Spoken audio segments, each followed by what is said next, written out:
జర్నలిస్టులు ప్రధానంగా వాళ్ళ జీవితాలకు సంబంధించినటువంటి ఒక కమిటీ వాళ్ళు ఎలా బతుకుతున్నారు, మొత్తం ఎంతమంది జర్నలిస్టులు ఉన్నారు, అందులో అఫీషియల్ జర్నలిస్టులు ఎంతమంది, అదేవిధంగా పెద్ద పత్రికల్లో పనిచేసేటువంటి వాళ్ళు ఎంతమంది ఉన్నారు, అంటే సిటీస్లో పనిచేసేవాళ్ళు, అఫీషియల్ అంటే గ్రామాల్లో పనిచేసేవాళ్ళు, అందులో ఫేక్ కూడా చాలామంది ఉన్నారు.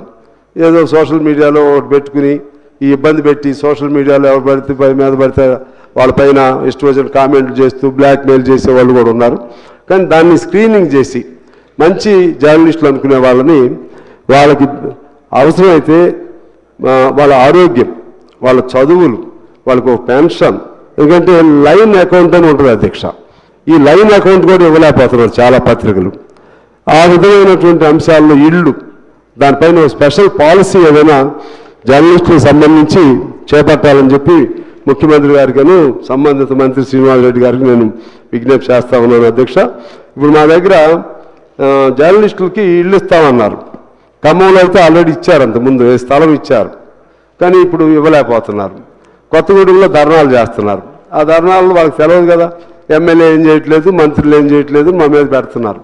సరే మీకేమో ఏదో సుప్రీంకోర్టు ఏదో అంటున్నారు. అందుకని పేదవాళ్ళ కింద జర్నలిస్ట్ అనేది చూడాల్సిన అవసరం లేదు, పేదవాళ్ళకి ఇచ్చే దానిలో జర్నలిస్టులకు కూడా ఇల్లు ఇచ్చే విధంగా